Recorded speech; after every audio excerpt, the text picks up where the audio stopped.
Hi there, and welcome on the journey to transform culture. I'm Steve, and I'll be your guide. Well, folks, hope you're having a fantastic day and an even better week. Today, folks, we're going to talk a little bit about a healthy organizational culture. And while we've alluded to it in past videos before as part of other topics, specifically, I want to ask you, why do you give your business to organizations or buy products and service from organizations that have unhealthy organizational culture? Question, right? So think about that.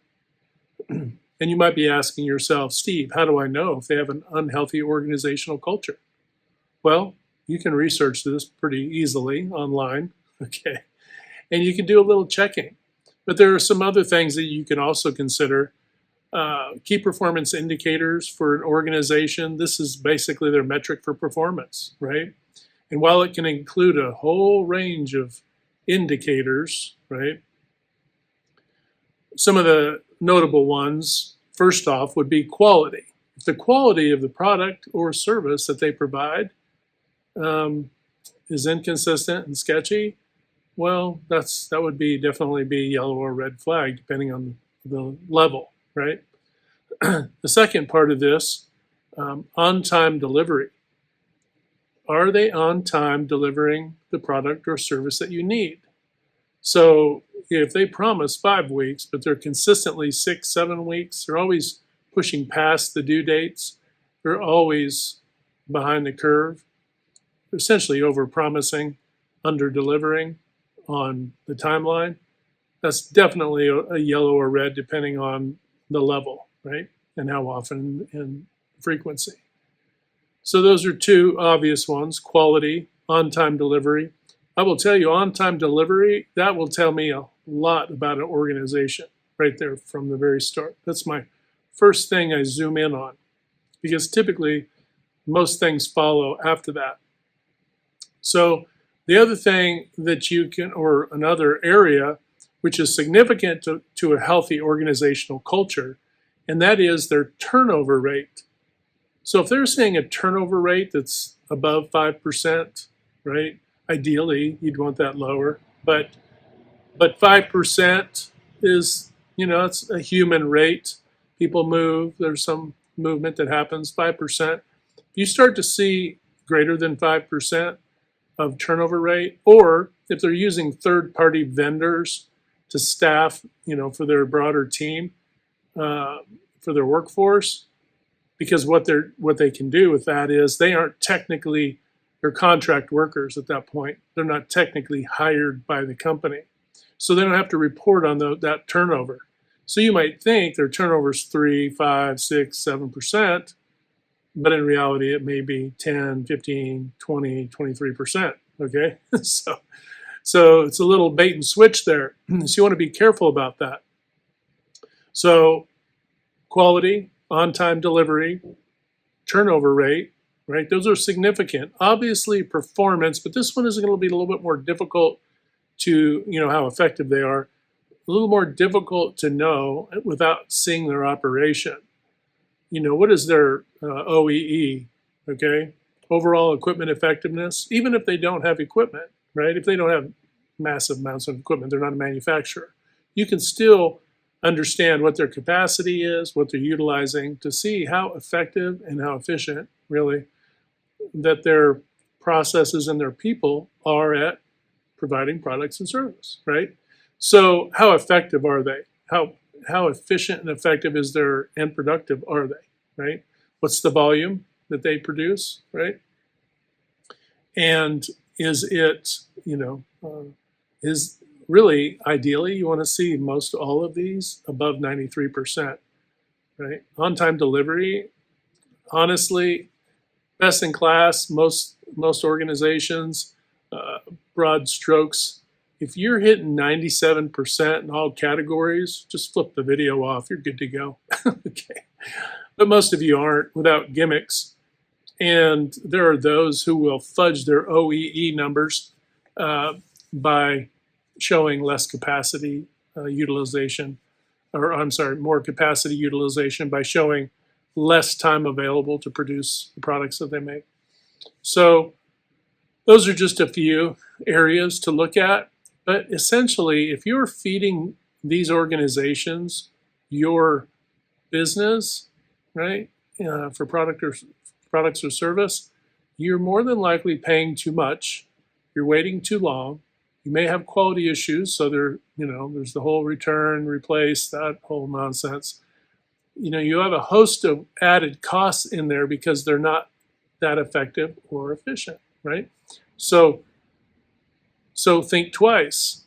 As I said, a little harder to figure out the productivity side of it, but the way to do that is to schedule a tour of their operation and see how they operate. Also, when you're doing this tour or getting introduced to this organization, you want to see how well communication flows, not just from the support staff and the leadership team, but from the body of the team. Is the body of the team? What's the tone and tenor of the body of the team? Right? Is it upbeat? Is it, very customer centric and right? And you can see when folks are putting on a show, and ask them questions and ask them what they do. You're going to catch on really quick that some folks really don't have a clue. They're not connected to the process. They're not, they're so compartmentalized that they don't even understand. You want to have a team working on your product or service that understands what they're doing, okay? Not just the task in front of them, but what the product that they're making, what the customer is looking for, and why it's important to do X, Y, and Z and all these things, right? And they should be able to say within about a minute or so what they're doing and how their work affects the customer. Pretty simple stuff, not rocket science. Now, you might be asking yourself, Steve, why do I care about all this? Well, would you go to the grocery store and buy rotten food and bring it home to your family? Would you take your vehicle to an organization to do repairs, knowingly, of course, if you know that they do poor work? No, you wouldn't. And on down the line. It wouldn't matter what product or service we're referring to. You wouldn't knowingly do that for yourself. So why would you do that for your own business and yourself, right? You wouldn't. So don't. And these are things that you can ask. You can ask the organization if you have them working on a project or providing significant levels of product and service to support your projects. You can ask them what these KPIs are, what their performance is, what their OEE is, okay? And once you do, you're going to find out pretty quick how they're doing, right? And another thing about organizational culture, if you get some kind of story about, well, our HR team is putting together XYZ 1, 2, 3, look, if you're obfuscating your ability to improve and all of your culture on your HR team, they're not going to be able to handle it. This has to be a systemic transformation organization-wide if you are really, truly building a healthy organizational culture. To do it, compartmentalizing it is like compartmentalizing safety, right? A lot of organizations, our safety person, XYZ 1, 2, 3. Well, your safety person isn't doing all the jobs where you work, okay? Neither is your quality person, right? If you have a team of these folks in either category or more categories, obviously you will have some of those, you wouldn't obfuscate all sole responsibility to one person or 2 or 3 people. You just wouldn't do it. And it has to be a culture shift. The culture shift has to be everyone, or it's no one. And if you are looking at an organization for product and service for your organization to supply your organization, right? You don't want the fact that only 1% of the personnel where you're getting your supply is actually engaged and know what you want and cares about the overall deliverables. Okay, that'd just be silly.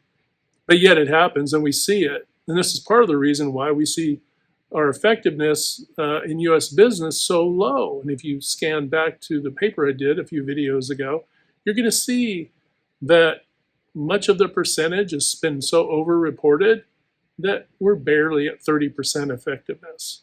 So Anyway, folks, remember, hold a high standard for organizational culture when you are looking for vendors and suppliers and so on for your product or service, or to feed your product for you to produce product and service yourself.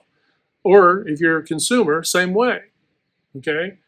Ask the questions, dig deeper, do a quick search. Pretty simple. Ask other consumers of those products, projects, etc. Right? All right, folks, just a quick one today. It's hotter than you wouldn't believe outside. Hope you're having a fantastic day. Remember to hit that good green domino 3 to 5 times a day to uplift, motivate, inspire, and just encourage folks. And when you do that, what we find is not only are we helping to transform culture, all of culture, but we're transforming ourselves. And that's very important because you're very important. So have a great day. Hit like, share, and subscribe. And until next time, we'll talk to you later.